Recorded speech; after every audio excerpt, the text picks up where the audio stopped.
Now we're here on the top floor of the International Rugby Experience. The legend himself, Keith Wood. How are you getting on? Fantastic, Meghann. It's kind of cool to be up here, isn't it?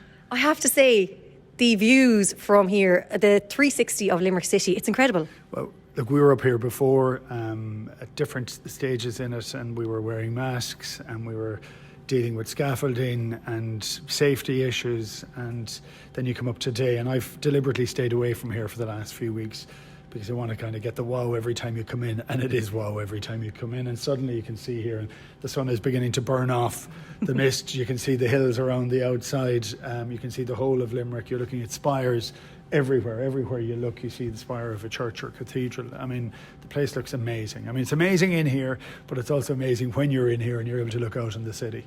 I know the people of Limerick and I think surrounding areas have noticed this incredible piece of architecture, and especially on social media there's so much footage being shared. But for those who are going to come when the doors do open, what can they expect? Well, the idea to have an international rugby experience in Limerick is an amazing thing in itself. So the idea to have the vision for that, which JP had, and he wanted to do something that was in the centre of the city, to be a beacon for the city, but also for the sport, which is a cool thing. So this is an experience. It's not a museum. It is interactive.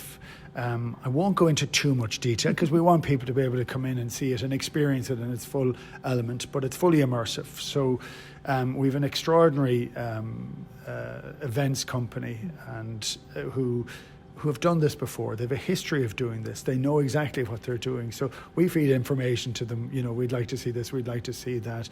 I can tell you that where we are now, which is like a beacon for the city,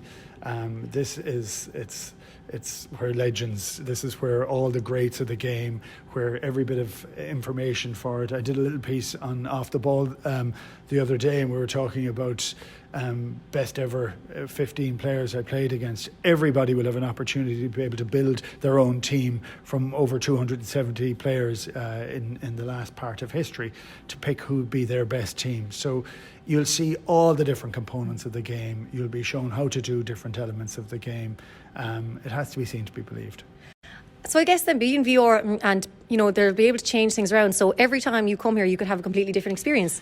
Yeah, there can be different experiences, at different times. It depends on exactly what's going on at different times. But also, there's so much information here. You won't see it all, get to see it all in at once. It will have comebackability, I suppose, would be a made-up word I can have for today. But yeah. As someone who was, I believe, born just down the road here, grew up playing rugby, have played internationally, what does this mean to Limerick? Look, I think it's a central pillar for what tourism can be in the Midwest and can be in the city of Limerick, and that's one of the key parts of it. This is for the locals to be able to use, but for other people to come in as a tourism destination. And this has to be complementary to everything else that's in the city. You know, it's not taking away from it. It has to enhance, and that was the whole purpose behind it.